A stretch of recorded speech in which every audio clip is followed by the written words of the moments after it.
Hey tubers! Welcome back for another adventure. It's time to do a spindle on this Craftsman's YTS 3000 tractor, though these tractors are almost all the same, give or take a little bit. So, how do you know a spindle is bad? Right? I'm able to spin the blade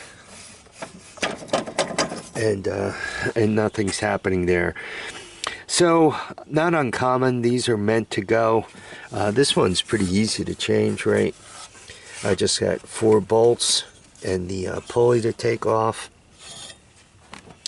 Drops right down and put the new one in. I don't even have to pull the deck from this machine, right? I could reach everything fairly easily. So let's get to it. So obviously I got the old one out here. A couple of things as you're taking these out, I recommend breaking or fall bolts loose, and then taking out these back two with this guy in the way. They're a little bit more of a battle. You got to kind of sneak in to get them out. I used the pivot head for the ratchet. That made life like a lot easier, as you could see.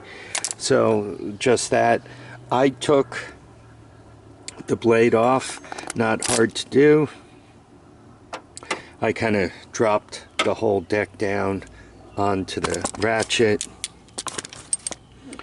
and then grabbed the top bolt and took the blade off. Once the blade was off, then I had already broken the bolts loose. I took the front two part way down, got the back two out, finished taking off the front two without the blade on it, with the deck all the way down. Now this whole thing pivots so you could get to the bolt with the impact gun to get the bolt right out. So just a few suggestions. I would use as much of the hardware as they give you to do this job. And by the way, and you could just see how much spline is left there compared to how much is left here, so you could see what went wrong. I also must have been hitting quite a few things because I also wrecked the pulley.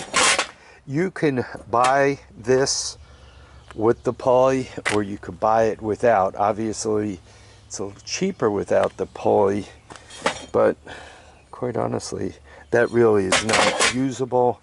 So I got to kind of dig around a little bit and see if I can't come up with a pulley for this. I really don't want to put that on there and then strip out the top splines and have the bottom ones be good, right? So let me dig and sniff around a little bit. Also, while you're doing this and you got it apart, if it's ripe for a belt, do the belt. As a matter of fact, do the drive belt. You might save yourself, you know, 1 or 2 repairs. The drive belt is in for the wheels. You might save yourself 1 or 2 repairs for the summer, right? So about why not do both spindles?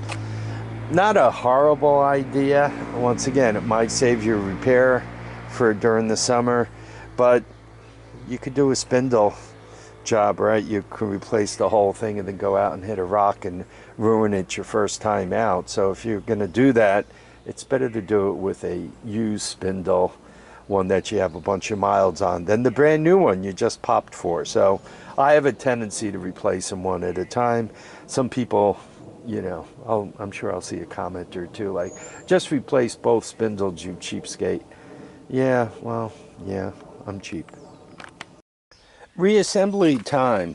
I put the blade on while it was loose, and you could see I cleaned the blade up a bit. So I put the blade on, lifted the deck, put the whole thing underneath, put the front bolts in, put the pulley on, tighten that up. You could kind of hang on to the blade and tighten the bolt up right there. No problem. Don't go too crazy. If you over tighten it, it'll drag. What I'm about to do is put the belt on, and then that thing I was showing you that's stuck up, that helps the blade disengage when you turn the blades off. So I'm going to put all of that on. For this YTS 3000, it uses a 101 inch blade. It seems that every single one of these, each model uses a different, it's a 42 inch deck, and it uses a 101 inch belt. It seems that every single one of these uses a slightly different belt. So anyway, got to start fitting it on. Obviously the belt goes through the two posts coming up, and then as you're feeling around underneath, it doesn't take too long to figure out how it all goes. And a bunch of these, particularly the Craftsman, put a diagram on the hood. This one doesn't seem to have it, but a bunch of the others do. Oh, maybe it's down there. Yeah, it looks like it's down there. So look your machine over, and you'll probably find the diagram for how the belt goes, and that makes it a lot easier to put together. By the way, I already greased the spindle, and I'll grease the other one while I'm here. So the deck belt is on, just like that picture, and now it's just a matter of firing it up and trying it out. Hopefully it behaves itself. A lot of times after repair, something else goes. By the way, I checked it with the belt loose, and the blades do freewheel. I, engaged the blade, so to speak, and turned it using the blades going in the right direction to make sure the belt circulates without binding or hitting anything. So it should be all ready to go. Okay, here we go.